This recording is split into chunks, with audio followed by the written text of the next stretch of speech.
Marcelo, muito obrigado por nos receber aqui na sua casa hoje, dividir um pouco da sua história com a gente. Muito obrigado mesmo. Eu que agradeço a oportunidade de mostrar um pouco do meu trabalho para os telespectadores da Novo Tempo. Marcelo, você tem uma história muito interessante. Você nasceu com catarata congênita e ambliopia. Eu nunca nem tinha ouvido falar sobre ambliopia, você estava me explicando.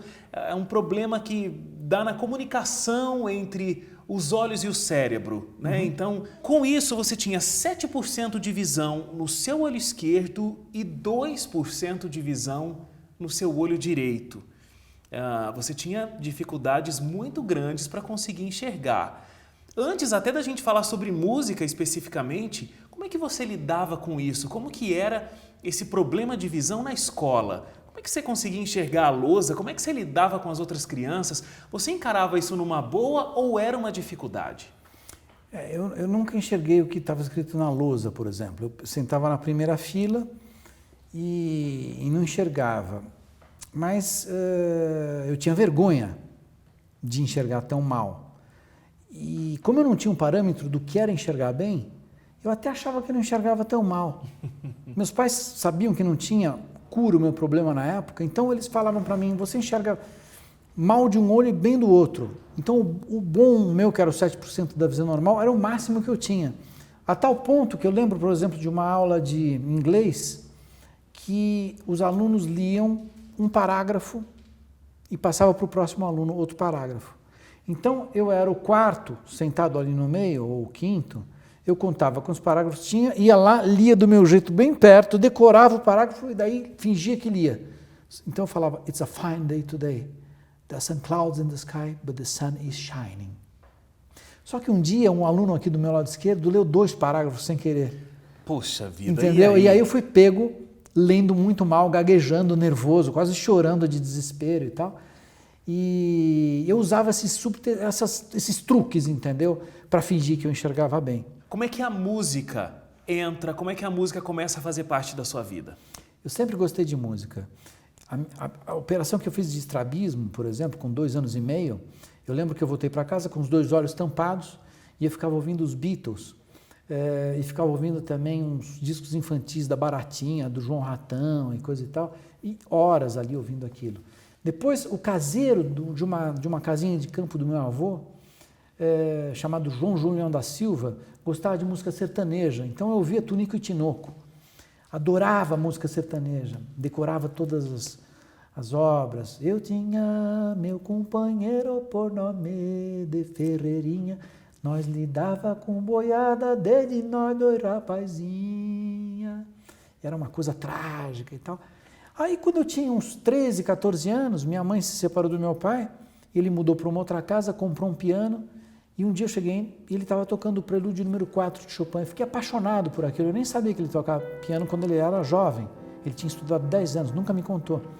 E eu comecei a tirar música de ouvido, né, aquele prelúdio. E depois de meia hora eu estava tocando o prelúdio. Começou a tirar de ouvido, sentou no piano a primeira vez já com Chopin. Sim, com Chopin.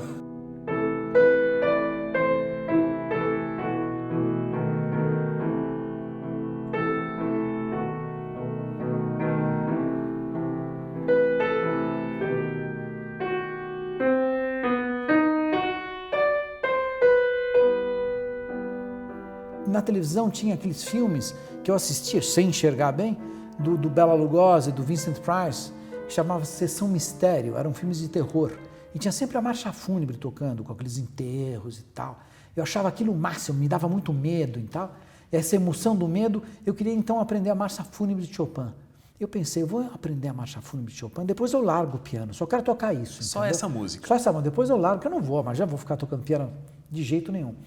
Aí, depois do Prelúdio número 4, Marcha Fúnebre de Chopin, eu comecei a gostar do concerto de Bach.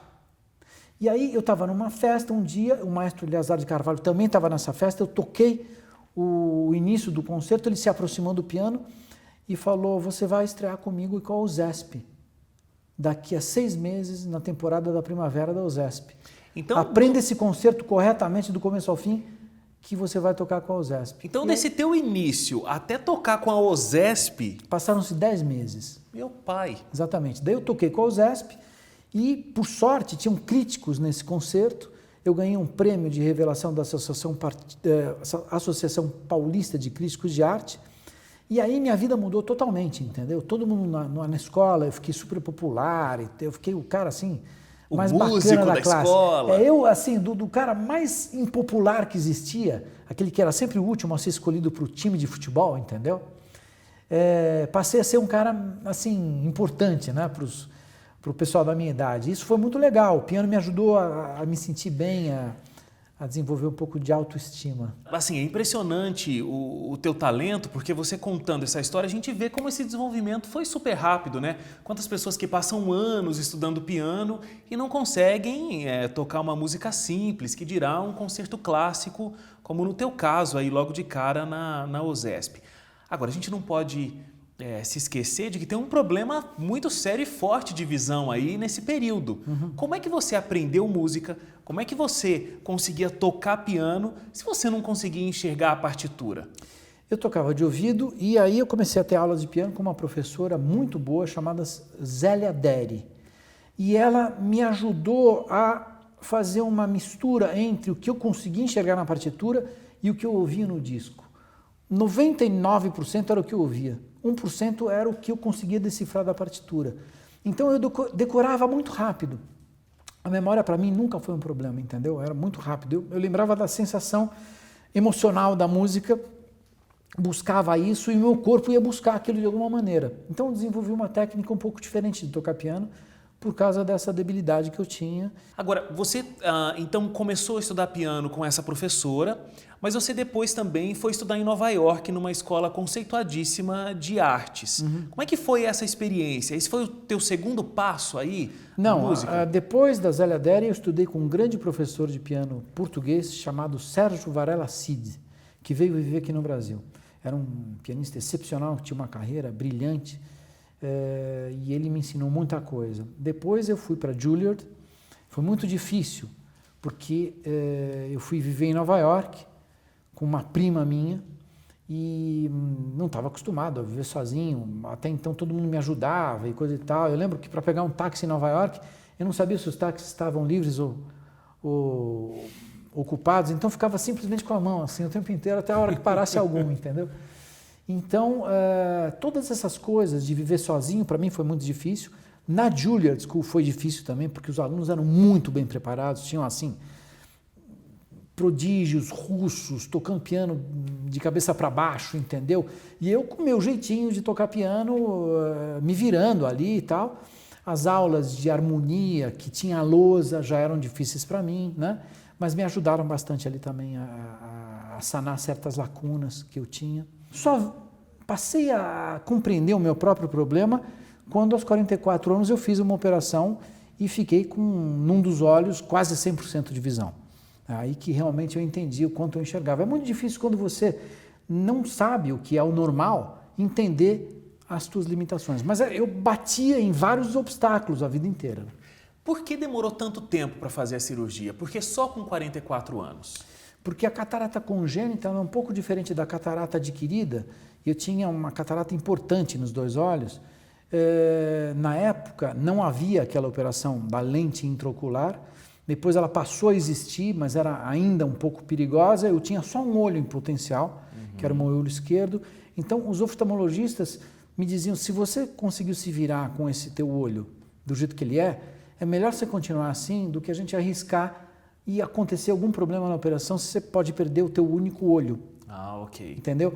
Aí, com 44 anos, eu já não aguentava mais, entendeu? A minha vida inteira, a curiosidade de enxergar também, né, estava batendo.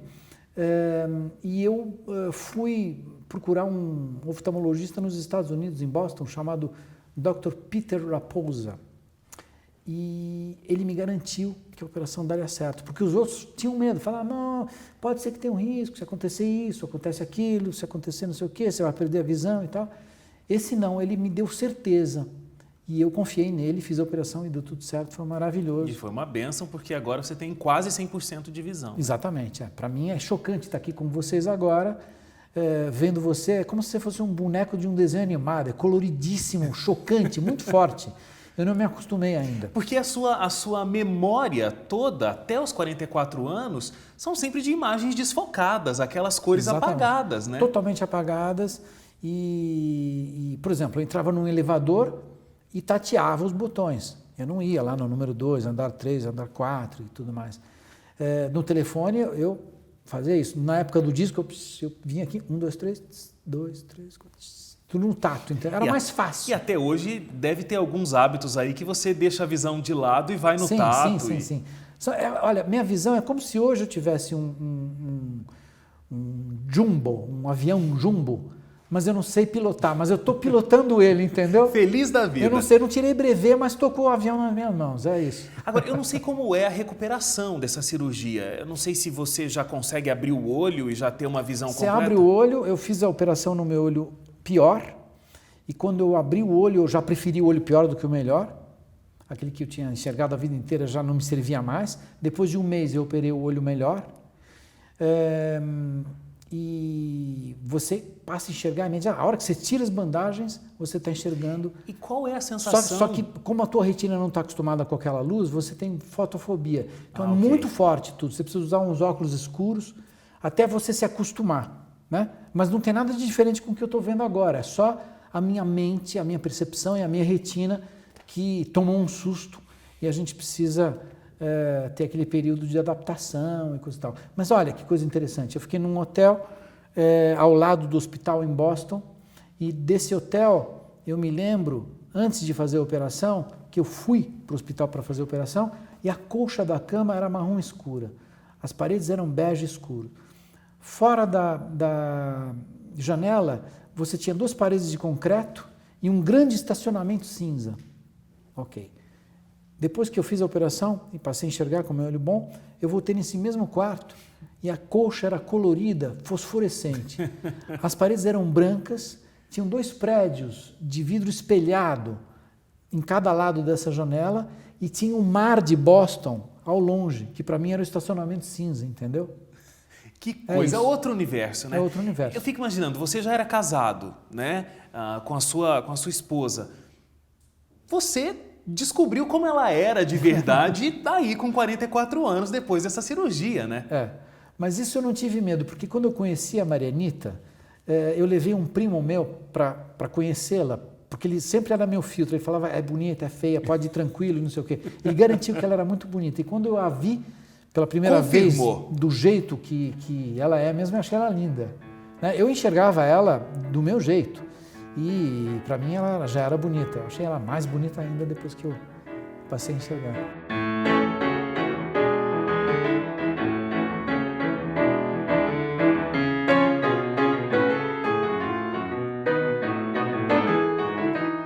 Você acha que um músico, ele nasce com esse talento? Ou isso pode ser aprendido por qualquer pessoa que se interesse? Não, o clique da música é uma coisa que certas pessoas têm muito mais do que outras. Você pode desenvolver isso. Eu acho que, como dizem, né, 1% de inspiração e 99% de transpiração. Você tem isso, mas a percepção musical é um talento mesmo, que certas pessoas não têm. E é muito mais difícil para essas pessoas desenvolver aptidões musicais. Principalmente na profissão do músico intérprete erudito, por exemplo, que tem uma questão quase atlética de como tocar um instrumento e coisa e tal. Aí entra coordenação motora, percepção, flexibilidade, memória, não é só a questão musical, entendeu? Ouvido interno, são várias coisas. Às vezes você tem um talento que tem mais elementos como percepção, memória e menos virtuosismo, menos flexibilidade, outros têm mais flexibilidade. É uma grande equação, uma receita de um bolo que às vezes fica bom, às vezes não fica.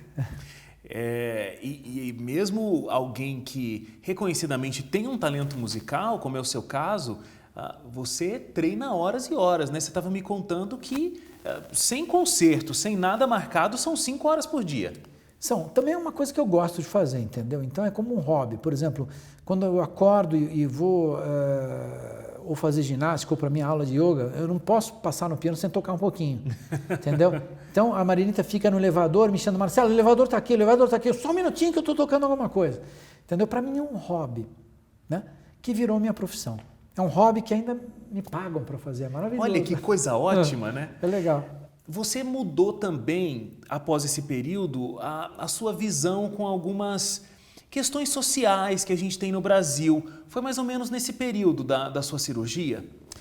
Depois que eu fiz a cirurgia, eu vi com meus próprios olhos a diferença social que existia no Brasil e no mundo, entendeu? E comecei a me interessar mais em fazer música de uma maneira diferente, não tradicional, que é o que eu fazia. Eu fazia uma carreira tradicional de músico erudito, intérprete. Então, eu comecei a achar mais interessante utilizar a música com outros propósitos. Então, eu fundei uma camerata, que é uma orquestra de jovens músicos que aprenderam a tocar nas ruas ou nas igrejas das comunidades onde eles viviam de uma maneira não acadêmica, mas que tinham talento.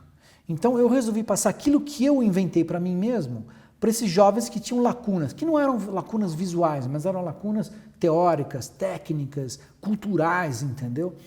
E dar uma chance desses caras se dedicarem à música profissionalmente e desenvolverem rapidamente uma capacidade musical. Então, a Camerata Brasil, ela profissionaliza jovens músicos que não tiveram formação acadêmica e coloca esses jovens no palco comigo. O fato deles estarem comigo, eu tenho que fazer eles tocarem muito bem, porque eu não posso entrar num espetáculo que é deficitário, que é ruim, entendeu? Claro. Então, eu sempre exagero muito na preparação desses caras. E já formei muita gente, por exemplo, um percussionista meu, hoje é o percussionista da Sinfônica de Brasília, um meu flautista, o primeiro da Camerata Brasil, está fazendo pós-graduação em Porto Alegre de música. Cresceu muito esse projeto. Ele começou pensando em fazer concertos pelo Brasil, em cidades pequenas. A gente passou para grandes salas de concertos, como Sala São Paulo, Teatro Municipal do Rio de Janeiro. Depois teve um convite muito importante para fazer um concerto no Carnegie Hall em Nova York, onde nós tivemos uma crítica do New York Times, excelente, de página inteira, muito legal. E era uma homenagem a Villa-Lobos. E esses músicos que começaram comigo nem sabiam quem era Villa-Lobos no começo do projeto, entendeu? E daí receberam uma crítica do New York Times, falando que eles tocaram bem, né? Aí depois a gente foi para Londres, para Sérvia, para Bósnia, para Holanda, para Coreia do Sul, França, Alemanha, Japão. Meu interesse era musical a princípio e depois se tornou social, né? Mas o principal dessa ideia era como dirigir músicos que não eram profissionais para que eles atuassem profissionalmente e se desenvolvessem depois. Durante toda a sua trajetória musical, você tem uma paixão especial, você dá uma atenção especial à música brasileira, aos compositores brasileiros, mas especialmente Villa-Lobos, né? Villa-Lobos é uma grande paixão. Sim, Villa-Lobos é um compositor que quando eu ouvia na minha adolescência, eu ouvia as notas do Villa-Lobos e ouvia um pouco o barulho da chuva, eu ouvia o barulho dos passarinhos dentro das entrelinhas do Villa-Lobos. E o Villa-Lobos é um cara que ele inventou um Brasil. Ele inventou um Brasil para a gente olhar no espelho e sabermos quem somos nós brasileiros, né? Ele teve essa percepção muito interessante.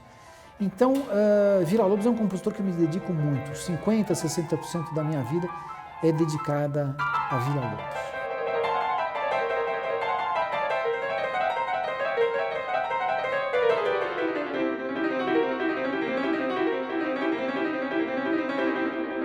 Você tem um outro projeto também nessa linha social, que é o Cinemúsica. Então, você e a sua esposa levam um espetáculo musical, mas é mais do que só um espetáculo musical, porque tem todo um projeto multimídia junto também, para dentro das penitenciárias. Como é que surgiu essa ideia e como é que funciona de fato esse projeto? Então, essa ideia foi uma ideia da Marianita. Ela sempre se interessou nessa questão do sistema prisional brasileiro e tal, e ela criou um projeto onde ela leva a natureza para dentro das penitenciárias.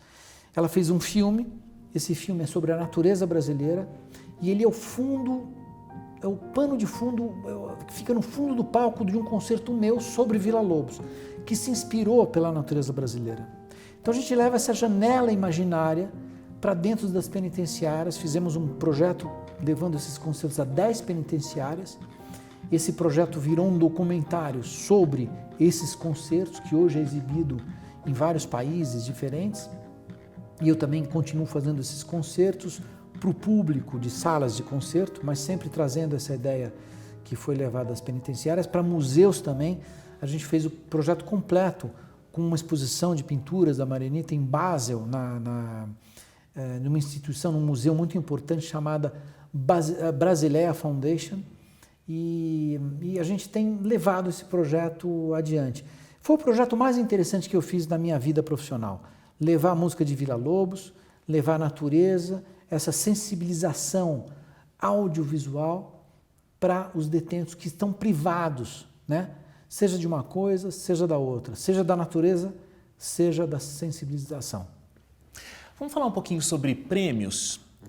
Você ganhou diversos, nacionais e internacionais.